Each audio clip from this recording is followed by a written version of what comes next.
amp2tv.square. Content, information, and opinions expressed during the related show are those of the show personalities and guest alone, and not those of Vic Canellis Media Group, its parent, affiliates, or stations. VCMG Live is not responsible for any content, information, or opinions expressed. User bears full responsibility for their reliance on such content, information, or opinions. Welcome to the Political Power Hour with your host, former congressional candidate, retired federal agent, and three-time author, Michael Valardi, highlighting today's political hot topics with the most interesting political candidates in the 2022 election. The most hard-hitting political commentary on the air today. Enjoy the show.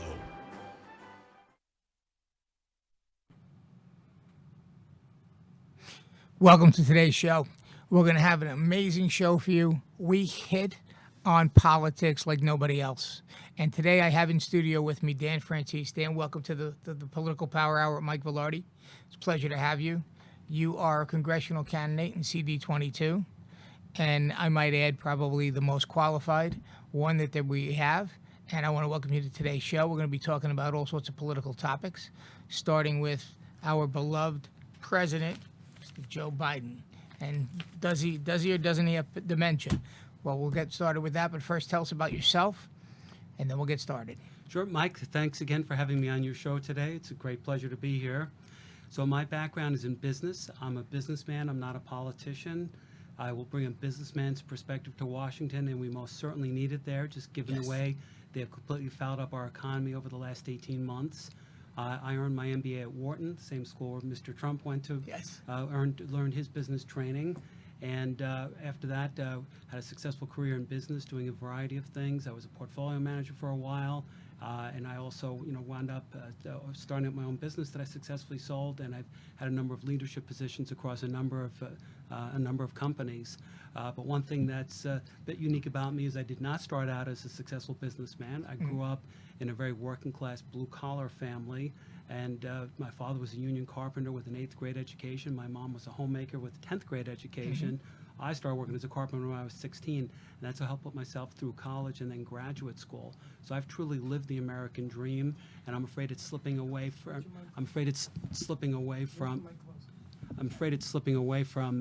Other people right now, and that's one of the key reasons I'm running for office, Mike. Well, you know what? I just want to take a minute to say a couple of things about you. I've known you for a little while now, and you're truly an accomplished person. I mean, you went to Amherst College, which is a very hard college to get into. Then you went to Wharton. I mean, two very amazing schools, in all honesty.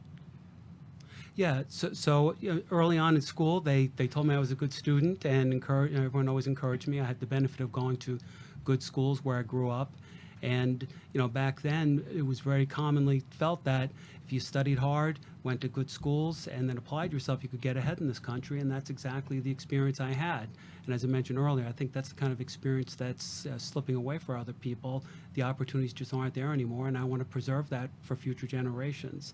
And what's the key to my success? I would say 99% of it is hard work with a lot of perseverance and certainly believing in yourself all in there. That's how I've got ahead in college, I got ahead in graduate school, same thing in business, and it's why I feel I'm going to be successful as a political candidate. Well, I would agree with you. See, there's three things when I ran for Congress, and I ran for the seat you're running for now 2 years ago. There's three things you really need to win a political race. One is you need money so that you can get your message out to the public. If people don't know who you are, they're not voting for you.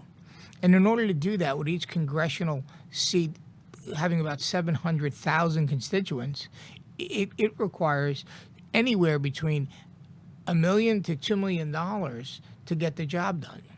And because you've been a successful businessman, you will have the money to win this race. Matter of fact, you have more money than anybody else who you're competing against, which gives you a tremendous chance. Now, the second thing is that that other people have confidence in you, and you've gotten some really amazing endorsements. Mayor Giuliani has endorsed you, right? Curtis Sliwa has endorsed you. General Blaine Holt has endorsed you. So people see that you have what it takes to be a successful congressman. And third, and more important, is you have to have the experience. You have to be accomplished in something. You have to be able to go to Congress and be able to not only work with others, but have a proven background where you could do things like take the deficit and turn it around. And you have that kind of financial background. I mean, you've taken a church that was on basically, okay, and turned it around and made it profitable. You took a losing situation, made it into a profitable one. You know, and that's really what is key. I mean, there's a lot of good people who are running in this primary, really nice people, great people, but they don't have the resources, number one. They don't have the experience that you have. I mean, some people are as young as 32 years old, right? And others have never run for office before, have done anything, but they don't have that background. And that's what I think is necessary.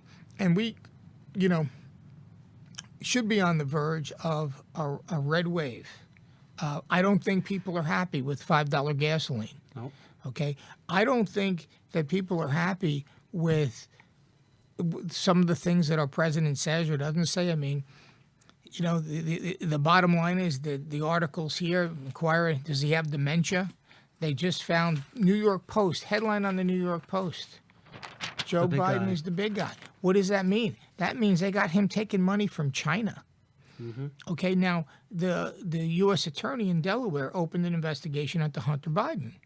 And right now they're working on a plea deal. Well, what does that mean? That means, that, of course, Merrick Garland's going to want a sweetheart deal because Joe Biden is the one that appointed him. But that means he's going to have to plead guilty to something. He might not get jail time, but it means that they were in bed with the Chinese. And that's coming out. As a matter of fact, the book, there's an entire book. And as I read the book, and they have the emails, they have video, they have audio. They actually have, believe it or not, Joe Biden leaving Hunter a message that ties him in to his business dealings, which means if the Republicans take control of the House, the first thing they're probably going to do is move to impeach Joe Biden. And if you were to be one of our Republican congressmen, would you go along with that? Now, for more than a year now, Mike, I've been calling for the impeachment of Joe Biden, but I would go about it in a much different way from the way the Democrats did it.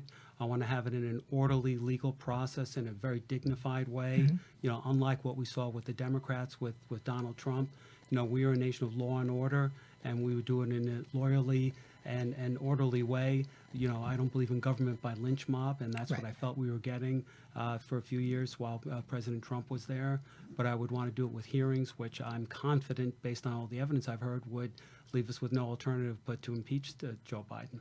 I would be in favor of that. Well, Joe Biden himself basically said that he told the president of Ukraine, either the prosecutor gets fired or you don't get the $1 billion.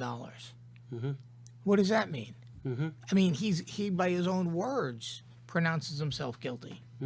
Okay, and they got, like I said, the voice messages. He's leaving a Hunter, which I don't know if you can get stronger evidence in somebody telling you that they've done it than that. Well, I think before Joe Biden even came into office, he did many things that were that made him certainly vulnerable to an impeachment, and I think we're going to find out more about that as this information comes out. But also, while he's been in office, he has not guarded our southern border, and that's another thing where I think there's been dereliction of duty. So when people say, well, on what grounds would you impeach Joe Biden, I say, well, pick your reason. I mean, there's several he came in with and a couple more now that he's been in office. But truly an amazing withdrawal from Afghanistan, though. You got to give him a lot of credit. I mean, how often do you leave $385 billion worth of American military equipment behind? Well, that was just an amazing debacle. I mean, it has ramifications beyond Afghanistan, because I think that certainly emboldened Russia into invading the Ukraine, and now we see saber rattling from China over Taiwan. I don't think you would have gotten that if Joe Biden had projected a much stronger foreign policy. One of the things we learned for many years under both Presidents Reagan and Trump, if you project a strong foreign policy, and if you project strength to the world, you get world peace. If you project weakness, which he has done, you get wars. And sure enough, we have one in the Ukraine, and Hopefully there aren't more after that, but I think we're at much higher risk for that than we were before Joe Biden was in the Oval Office. No, and he basically funded the war with Putin because he allowed gas prices to go through the roof. He announced that he was going to stop drilling, increase regulation, increasing the cost of fuel, and that's what Russia has. They have a lot of natural gas and a lot of oil, and by it going from $40 a barrel to $100 a barrel, he gave them the money they need to fund their invasion into Ukraine, which is what happened. Well, it's pretty ironic. I believe Germany alone pays $1 billion a day to Russia for its natural gas. Right. So that's how they're funding the war. And by all these different events, they've driven up the price, which benefits oil and gas producers. And Germany made itself vulnerable to this kind of situation because they shut down their domestic energy without having a safe domestic alternative there. So they've gotten themselves between a rock and a hard place because they're dependent on Russian oil and gas to run their countries. And that's certainly made them less willing to take a tough stance with Russia. Right, it certainly has. It certainly has. Now, a lot certainly is happening and has happened. I mean, this election is going to be one of the biggest elections, of course, we've ever seen because of not only the inflation, but what's happening on the border. Now, you might have heard this, but now monkeypox is coming to, a city near you. New York is already starting to talk about locking down. COVID is going to reinvent itself. Joe Biden, who has gotten 2 vaccines and 2 boosters, has now gotten COVID twice after getting the 2 vaccines and the 2 boosters. Mm-hmm.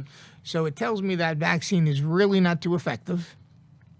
And I think, and this is just my opinion, that it's possible that they see the Titanic sinking and they need to do something and they need more mail-in ballots.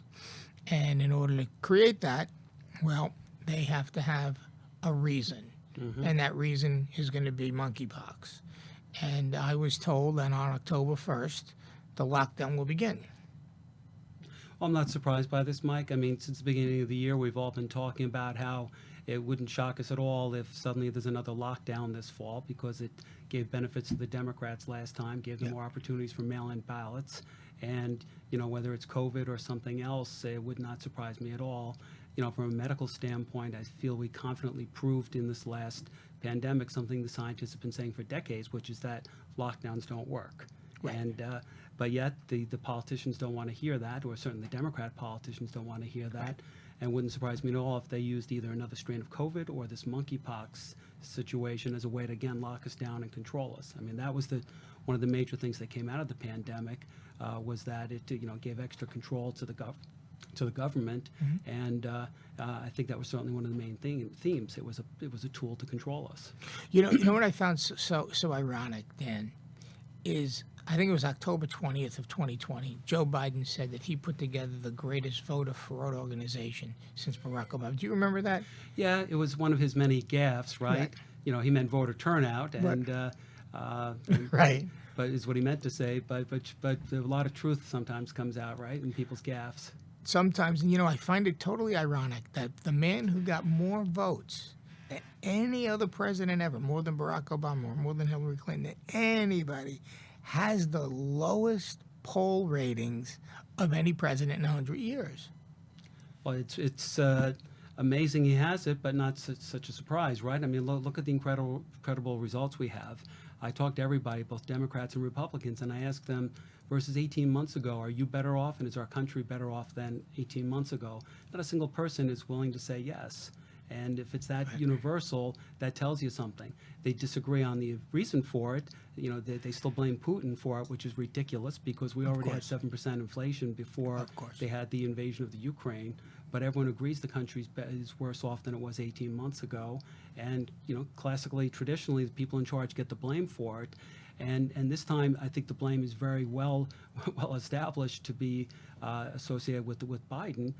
Just look at all the things they did to fuel the inflation. I mean, people ask me, how do we cure inflation? And the answer is stop doing all the dumb things they gave it to us. Number one, stop the deficit spending, and I'm in favor of a balanced budget amendment. Number two, never again pay people to stay home and not work. Number three, deregulate the energy industry and get gasoline back to $2 a gallon like it was a year and a half ago.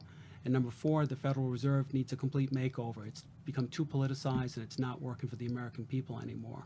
If we address those four things, I feel we can beat the inflation and get our economy back on track.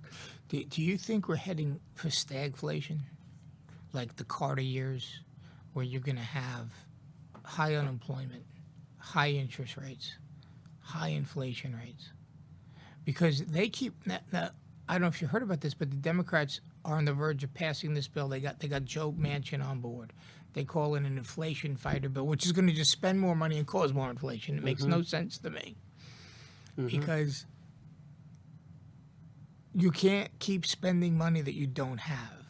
And that's why I feel we need somebody like you in Congress, somebody that has had the opportunity to turn around a failing establishment and take it from losing money to profitability.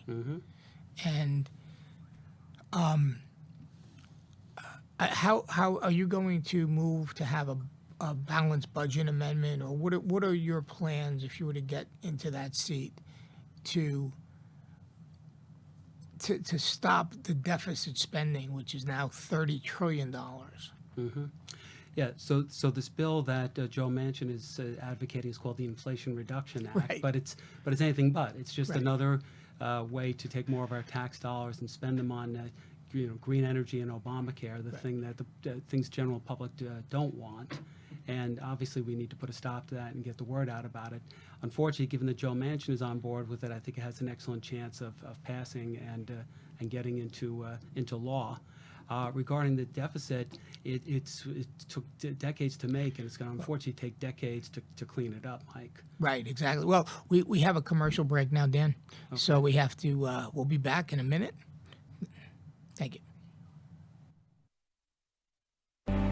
If a tree falls in the woods and no one is around to hear it, does it make a sound? Have you ever felt that your voice goes unheard? And you think that you can make a difference if only someone would listen? It's time for women in business to have a place to step into your power, a platform to embrace your hopes, dreams, and your visions, a voice to heal and restore. Your voice can make a difference. We have a platform you deserve to share your story and let your voice be heard. Be kind to yourself. Give yourself the chance to be heard and shine bright. Contact New Dawn Media by texting CAFE to 55312. That's CAFE to 55312. Or call us at 866-224-5422. Your voice can make a difference.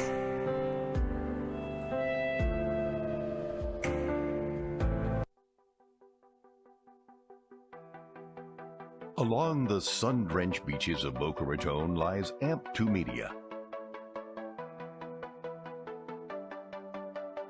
We strive to bring rising stars and their fantastic work into the spotlight. From music to art, we have the tools and the talent you need to help you reach the next level.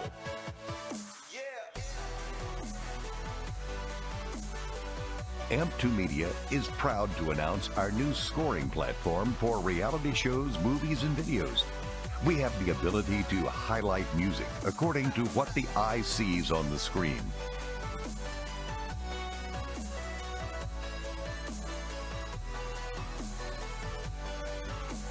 Our excellent mastery of music allows us into the deepest part of your film. Our different sounds allow your film work to come to life.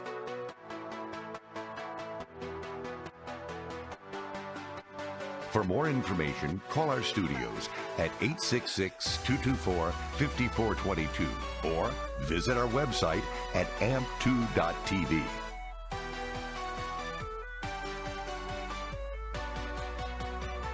Let AMP Media Productions bring your media to life. You've been watching the Political Power Hour with Mike Valardi. For more information, email us at mikevalardi@gmail.com. That's Valardi with one L. And now, back to the show. Welcome back to the Political Power Hour with Mike Valardi. Hey, we're back with Dan Franzese, who's running for Congress in CD22, and we'd like to take your calls. If you'd like to call in, speak to Dan, who'd be happy to answer your questions. 888-565-1470. Again, 888-565-1470. You know, Dan, over the break, I just got to thinking, somebody as successful as Mayor Giuliani, who, as you could see in New York City, I mean, people are getting shot on the streets right now. Crime is out of control. He took that city and he made it one of the most amazing cities in the world.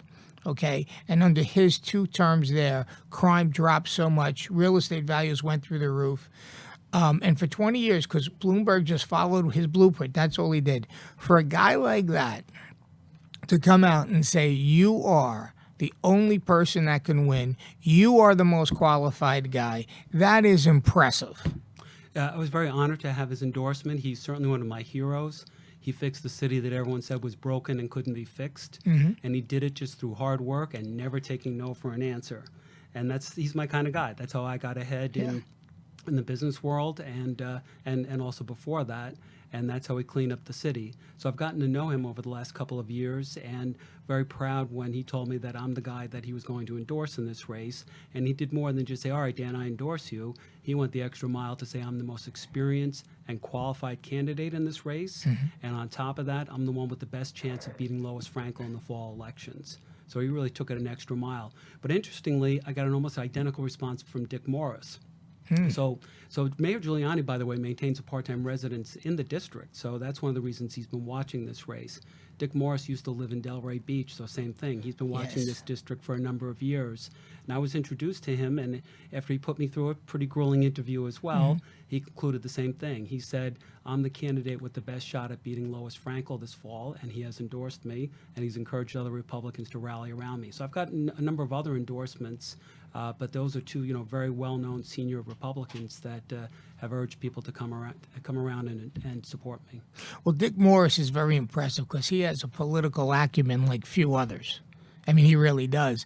And obviously he sees the same thing in you that I see. And I agree with him. I think you are best positioned to win this primary and beat Lois Frankel.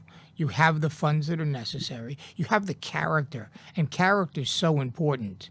When I ran, there were some people in the race that lacked character. The only thing they cared about was getting to Washington and getting a paycheck and getting famous for themselves. You're not like that. You want to go and you want to get something done. You want to accomplish something for the people. It's not about you.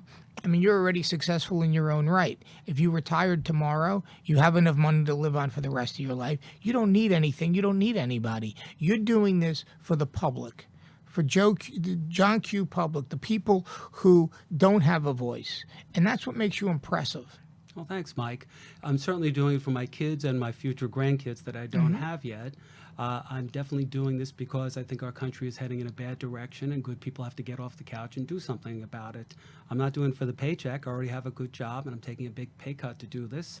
Also putting a lot of my own money into the campaign. So I'm definitely putting my money where my mouth is. People often ask me, wow, this is a lot of hard work. You seem to be working 7/24, 365. And lately that's true. That I have been on this.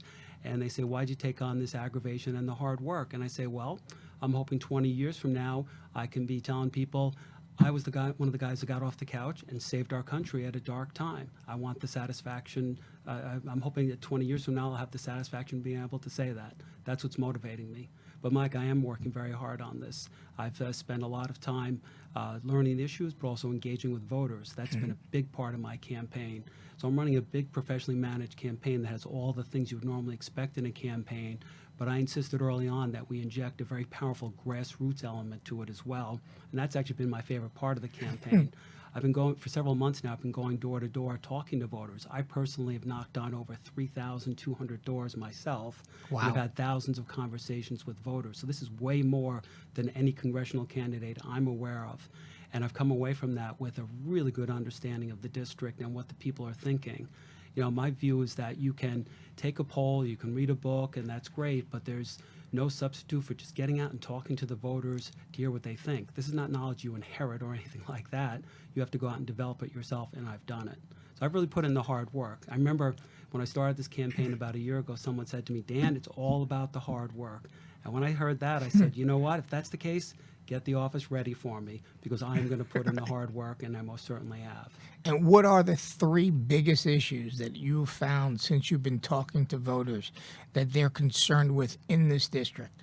So number one would be a whole bunch of related economic issues, the economy, the recession, gas prices, food prices, and so forth. That's a big one.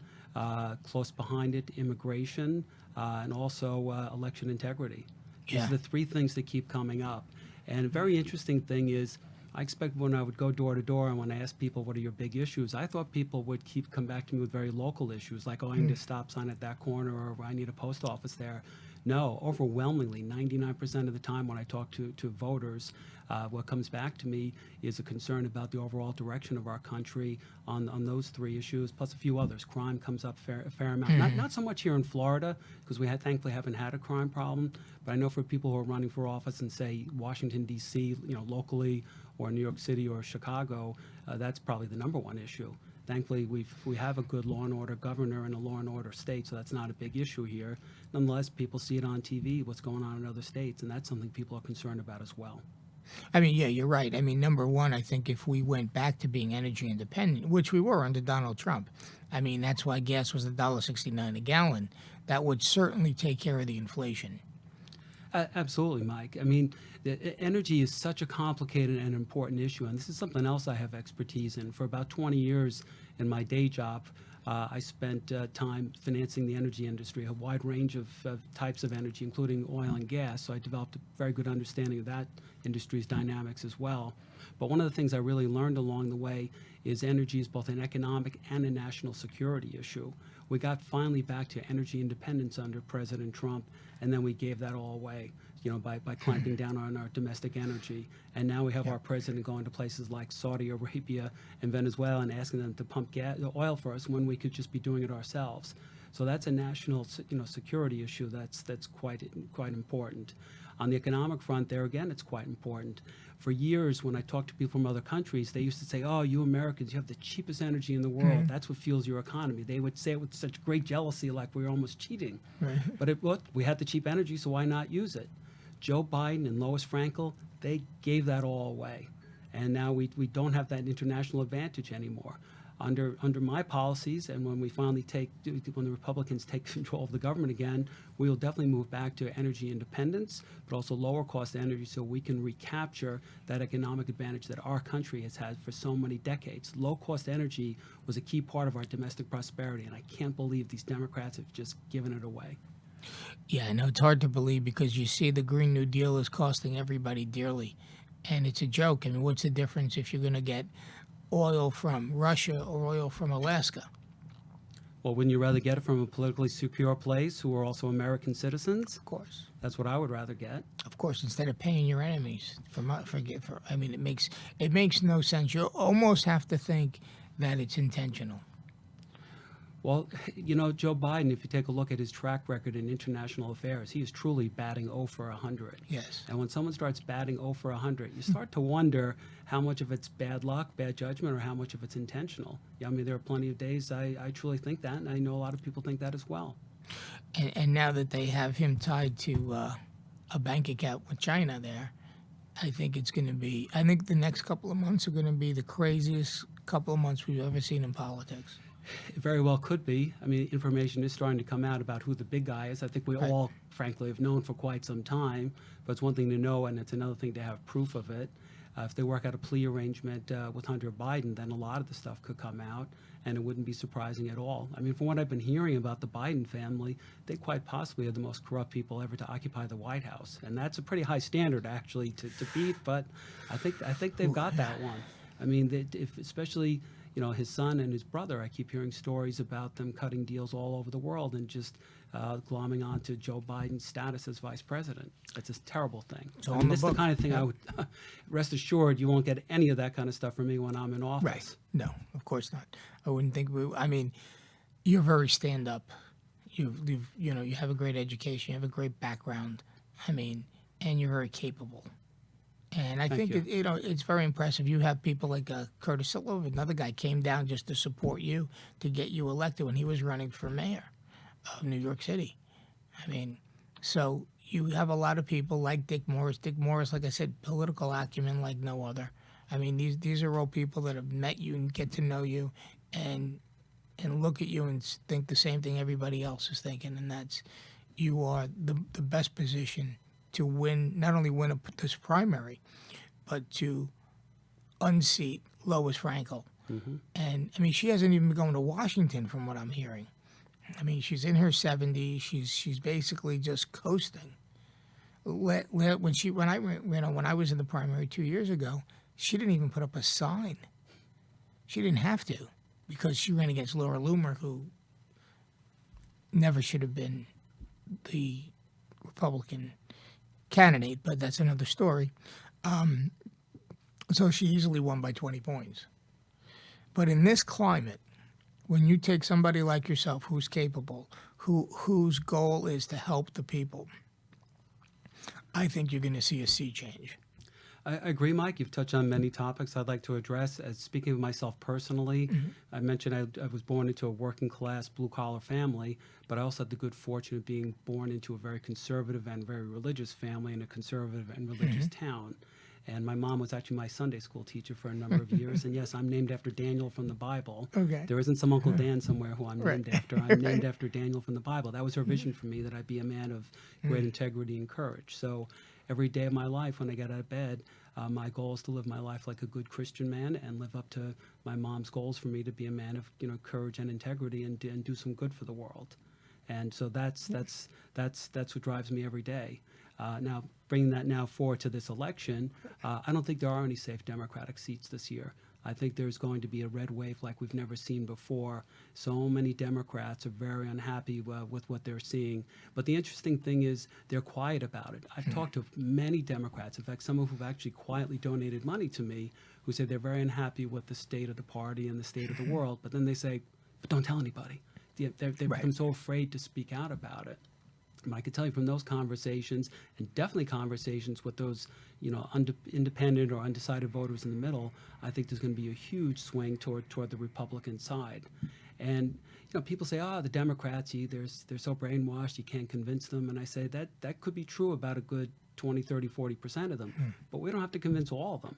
In fact, if we convince only 5 to 10% of them to flip to Republican, we're going to win back a lot of seats this year, including this one. And I think there's some very well-known, famous person who has already done that work for me of convincing everybody that the Democrats' policies are not good for this country and it's time to vote Republican. Mike, do you know that man's name? Who do you think I'm talking about? Tell us. Mr. President Joe Biden. Yes. That's the guy who I think has already done my work for me to convince the voters that it's time to vote Republican. So that groundwork may have already been done for me. I mean, I'm not going to rest on his laurels, and I'm certainly not going to rely on Joe Biden for anything, but I think he has certainly done quite a bit there. And same thing with Lois Frankel. The interesting I find about her is how unknown she is in the district that she's represented for 10 years. I run into a lot of Democrats and even a fair number of Republicans who say, Lois, she's all right. She's kind of moderate, down the middle. She's reasonable. While she for years has gotten away with acting like a moderate here, and when she's up in Washington, voting like a very ultra-liberal. Yeah. In fact, I often say the squad has 5 people in it. She should certainly be part of the squad because her voting record's almost identical to them. And that's not well known in this district. In this race, I'm confident we're going to have the funding and the coverage for us to get the message out and pull that curtain back and show people just how out of touch their member of Congress is with the district. I mean, here's a funny thing I heard a couple of weeks ago. I was talking to somebody, and he said, Dan, my member of Congress is Nancy Pelosi. I said, sorry, sir, it's actually Lois Frankel. He said, Right. no, my member of Congress is Nancy Pelosi. And I said, no, it's Lois Frankel. And then he said, no, it's Nancy Pelosi, because that's how Lois Frankel always votes every Yes, she time, does. however Nancy That's right. Pelosi tells her to vote. So That's that's who right. your member of Congress is. So these are all messages that we will be getting out in the general campaign that I think will go a long way toward making Lois Frankel frankly vulnerable this year. But here's another thing people don't talk about all that much. About 25% of this district is Latino. And what we've seen in other elections this year is a huge shift in how Latino voters are voting. Right. Overwhelmingly moving Republican. I think we're going to see the same thing in this district as well. So these are all reasons why I'm confident we can win this seat this year. Now, you said something before when you talked to the voters. You said one of the things that they're concerned about is election integrity. Now, you know, Dominion machines are the predominant voting machines in Florida. They actually signed 10-year agreements. Does that bother you? It's of concern. I do think, though, they're getting scrutiny this year unlike they've ever gotten in the past. So, I mean, I'll feel better when they're gone completely. But earlier this year, you know, Governor DeSantis and the Florida legislature passed a whole list of election reform measures, and we're going to see over the next few months, you know, just how good they are. It's important we fix this because, Mike, a majority of the country feels we have problems with our elections, and it's not just a Republican issue. Remember, it was Democrats. Stacey Abrams were screaming about election integrity issues long before Donald Trump was. So it's not just a Republican issue; it's an American issue. Because if we keep having elections where people feel they aren't honest, we're not going to last long as a republic. We have to fix that. Yeah. And when we come back from the commercial break, that's what we're going to talk about, is how we're going to fix that. Excellent. Thank you.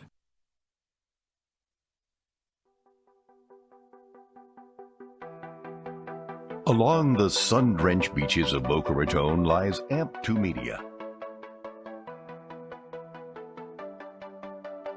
We strive to bring rising stars and their fantastic work into the spotlight. From music to art, we have the tools and the talent you need to help you reach the next level.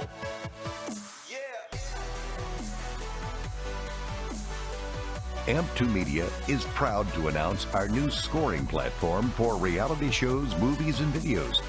We have the ability to highlight music according to what the eye sees on the screen.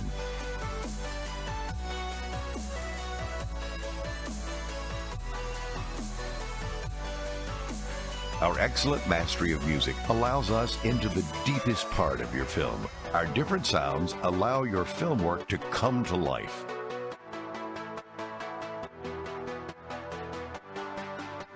For more information, call our studios at 866-224-5422 or visit our website at amp2.tv.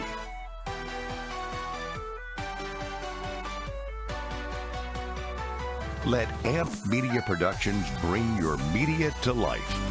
If a tree falls in the woods and no one is around to hear it, does it make a sound? Have you ever felt that your voice goes unheard? And you think that you can make a difference if only someone would listen. It's time for women in business to have a place to step into your power, a platform to embrace your hopes, dreams, and your visions, a voice to heal and restore. Your voice can make a difference. We have a platform you deserve to share your story and let your voice be heard. Be kind to yourself.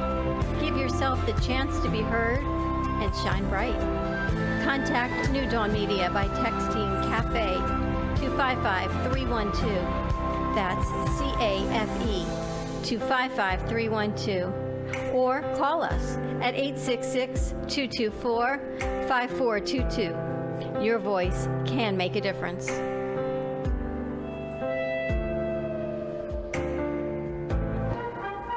You've been watching the Political Power Hour with Mike Valardi. For more information, email us at mikevalardi@gmail.com. That's Valardi with one L. And now, back to the show. Hey, welcome back. And we're going to be talking about election integrity. And if you have questions, please call us at 888-565-1470. That's 888-565-1470. We look forward to your calls. All right, Dan, let's talk about election integrity and what we could do to prevent bad elections.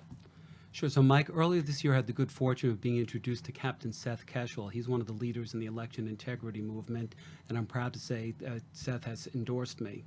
And one of the things I immediately liked when I was talking to Seth is he had developed a common sense 10-point plan to bring us fair elections in this country. And when I read them over, I said, Seth, I'm comfortable introducing legislation on every one of these points. When I'm in Congress, I pledge to do that. And so as we went back and forth, he said at that point he was comfortable endorsing me. So you may ask me what the 10 points are. Right. Well, no, I can tell you at the heart of it is hand-counted paper ballots on one election day, which is a national holiday. I think I may have covered 4 of them in that comment there. And in hand-counted paper ballots, when I first heard that, I said to myself, that sounds almost like a step backwards, because I've always been very comfortable with technology, and this feels like a step backwards. But I know enough about technology to know how it can be manipulated. And I think if we went back to hand-counted paper ballots, it would bring a transparency to the process that would make the American voters much more comfortable that it's out in the open and that it's trustworthy. I'm also an advocate of one election day, which is a national holiday. That way no one could say they can't vote or they have to work. And I think special exceptions can be made for people who are, firefighters, police officers, or people who are ill and unable to come. We could certainly get absentee ballots for them. But I think absentee ballots should be extremely rare. And it should be the kind of thing where you need to fill out a form and perhaps even get some, notarized signature for that. Because right now, we give a mail-in ballot to anybody who requests it. You don't even have to give a reason. And people say to me, how can you really count those ballots? It would take 6 months. Well, you know what? France recently did a national election, had the results that same day. So how do you get the human resources to do this? And I say, very simple. You bring in poll counters and poll watchers and vote counters the same way we bring in people in for juries. So I would say if you bring in, say, 5% of the voters to act as poll workers, I think that's more than sufficient to get the job done. I mean, in our country, that would be, I think, about 3 to 4 million people actually out of the total voters. That's more than enough to count up all the votes. So that's the kind of thing I would get back to. And I think these are simple ideas. They're kind of ideas that were around years ago. They worked years ago, and I think they'll work again, Mike. It's funny. I have a friend. I was a federal agent myself, and he was a federal agent also. And he went to vote in 2020 in New York. And when he showed up, he noticed that his father had voted ahead of him. Now, he was a junior and his father was a senior. And he says to the poll, he says, that's not my father's signature. The guy says, don't worry about it. He said, what do you mean don't worry about it? My father died 5 years ago.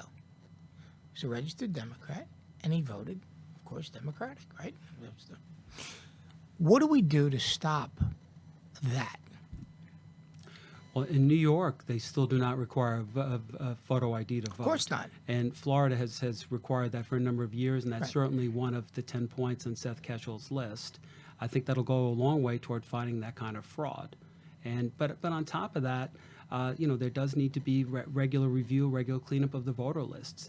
I mean, for instance, if you go to the obituary pages of the newspapers, they're actually produced so that creditors and people who are owed money can know about people dying and so forth. Well, for the same reason, the election department should be looking at that for people to take off the voter rolls.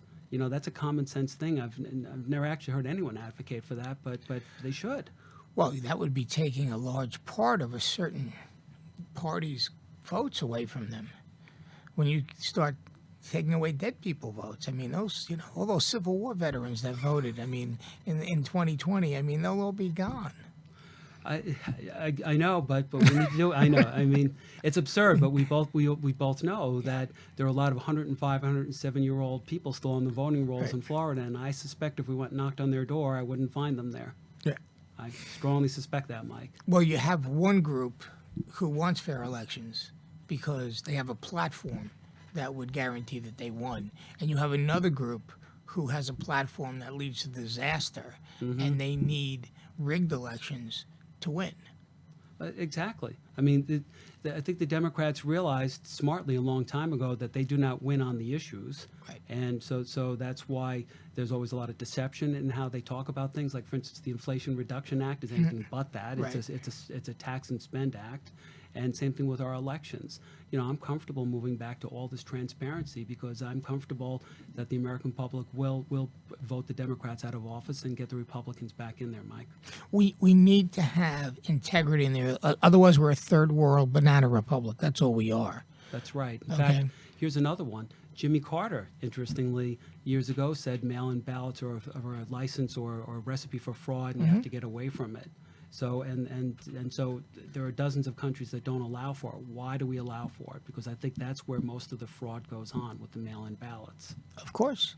I don't think it was a coincidence that 241,000 mail-in ballots came in a row in Philadelphia, all for Joe Biden. Not one person voted for Donald Trump. Statistically, I think that's pretty much impossible. Yeah, you don't need to go to college to take a statistics class to realize that just can't happen. Right. I mean, they wouldn't allow poll watchers in Philadelphia. I mean, there was a whole bunch of things that happened there that obviously would lead you to believe that things were not fair. Well, sure. I mean, you and I read the same newspapers and watch the same news programs. I mean, we all saw the suitcases full of ballots being taken out from under the table after the Republican poll watchers had all watched, had all left the room, and then all of a sudden there's a gigantic spike in Biden votes. That happened in Georgia. Interestingly, I never heard how that was resolved. I think that whole situation, that particular situation, was swept under the rug, and there was over 1,000 affidavits from people who said they had witnessed irregularities during the process. You know, there might be 100 people here or there that just don't know what they're talking about, but 1,000? And keep in mind, this isn't something where people could just sign easily. They had to sit down, have their statement notarized, and they knew that they would face criticism. Yet 1,000 people stood up and spoke out about it. And again, these are all reasons why we have to fix this. And I still feel that 10-point plan that Seth Keshel came up with will address this. And people scoff at me. They say, "Wow, what do you mean? I want early voting." And I say, "You won't need it if you make it a holiday." Because here's another thing: we don't have an election day anymore. We have an election season. Right. And the same people who complain the most about how expensive it is to run an election are the ones who want these long election periods. In my view, the way we do it here with 2 weeks of early voting plus all the mail-in ballots, I think it potentially doubles the cost of running for office. So I think that would be another benefit of moving back to just one election day, which is a national holiday.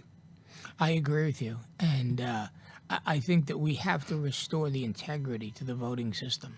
Because if we don't, we're a third-party country, third-world country. That's the reality of it. Absolutely. And it's important that people have confidence in the elections. Because can you imagine if we keep having elections that are contested and people feel the person sitting in the White House isn't righteously there, that will destabilize our country. But you know what? There are plenty of people in this country who I'm confident would be happy to see that happen. Those are the same people who are promoting DAs, who won't enforce the laws. Like we're seeing in all the major cities in our country. And as we look at the headlines here, right? All-time low polls, lowest poll numbers of any modern-day president. Yet he had the most votes. I find that just unfathomable. It's never happened before. No. Never happened before. How could you have two extremes like that? I mean, now this is a guy who couldn't win a primary the first 2 times he ran for office. Couldn't win the Democratic primary in New Hampshire, couldn't win the caucuses in Iowa. Wasn't until he got to South Carolina when Jim Claiborne pushed him over the line by bringing out all the minority voters for him. And then everybody just capitulated and said, okay, I'm going to drop out and I endorse Joe Biden. Yeah, it was an amazing thing to watch because it looked like Bernie Sanders was going to run away with the nomination. Right, he did. But the so-called elders realized he was not electable. Right. And they did a good job at the time of portraying Joe Biden as moderate Joe, the guy who would cool things down in our country, bring us together. Well, he's been anything but that. Right. I mean, he has thrown gasoline on our country more times than I can count, and he's not brought us together. I think he's brought us further apart. And that's why I was saying earlier, there's so many Democrats I know who have voters' remorse. I mean, they thought they were going to get back to peace and quiet. We were going to be unified. It's going to be a happy country again. And I've heard so many people say, "Good Lord, I would gladly take back Donald Trump and his mean tweets if we could get those 19 Marines back, the people who died in Afghanistan." Yeah, that's right. I've heard so many people say that. It's such a terrible loss, totally unnecessary. I'm also very disappointed with our military leaders. Not a single one resigned over that one, even though they said ahead of time that they advised the president against it. I mean, for much lesser things than that, you've seen senior military commanders resign, not a single one, including Mark Milley, who I hold largely responsible for the whole thing. Yeah, that is kind of sad. Now, one thing I wanted to mention, just going back to the election integrity, is DeSantis got $6 million set aside for basically election police. In other words, Florida law enforcement personnel to investigate any type of election fraud, which I think is a brilliant idea, and I think it'll be very helpful here in Florida. What are your feelings on having law enforcement investigate or take information related to election fraud? Well, you need to have it. I mean, before the last election, we were relying on local DA's offices to enforce the election laws. And so you had people who had to be responsible for criminal law, this thing and that thing, and then suddenly be the ones who also have to enforce election law. What they've done now is create an office. It's called, I forget exactly what it's called, but it's effectively an Office of Election Integrity in Tallahassee, with legal scholars who are specialists on election law to investigate cases of fraud and do it very quickly. It's important you do these things very quickly. Absolutely. So I'm glad that they've hired the people and created the resources for them to enforce these laws. Well, in the 3 minutes that we have left, tell us why people need to vote for you and get you to Washington. Sure. So Mike, I think there's a number of reasons for that. I always tell people, if you only allow me to give you one reason to vote for me, it would be that I'll bring a businessman's perspective to Washington. And that's the number one reason to vote for me. But there's many other things. There's the issue of character we talked about. There's my background. There's also the reason why I'm doing this. I'm not doing this for the job or the power. In fact, I've signed on for term limits. I've agreed I will not serve more than 3 terms. So I think my motivations for this are also what the voters want to hear. But very importantly, I think there's a number of things about me that set me apart from the other candidates. I've had a nearly 40-year track record of success in the real world, in the private sector, longer than any other candidate, in more leadership roles than any other candidate, and more success in all those things. And when I look back at the diverse range of roles I've filled, I think that's another thing that sets me apart from everybody. I've been a father, a husband, I've been a church leader, a community leader, a Little League baseball coach. That's in my personal career. And in my professional career, I was a blue-collar worker. I was a white-collar worker. I was president and CEO of a small business that I co-founded and successfully sold. I was a chief financial officer. I was a portfolio manager. And I was a managing director across multiple leadership roles in multiple countries. And I've had a track record of success in every one of these things. In every one of those situations, I faced problems, tackled them, and gotten results. And that's exactly what you will get when Dan Franzese goes to Washington.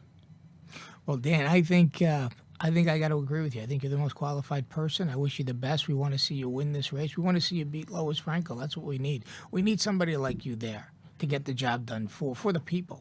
Well, really, thank you, Mike. I appreciate that. Thank you, sir. Yeah, no, you're very welcome. And I just want to thank you for being on the Political Power Hour with Mike Valardi. And I want to thank everybody for watching. Thank you for taking the time to see the show. And you guys have a great night, and we'll be with you next week. Thank you. Thank you for watching the Political Power Hour with your host, Michael Valardi. If you would like to see a particular candidate on our show, please email us at michaelvalardi@gmail.com. That's 1 L in Valardi. We will see you next week. The opinions expressed on the preceding sponsored program were strictly those of its host, guests, and callers, and not necessarily those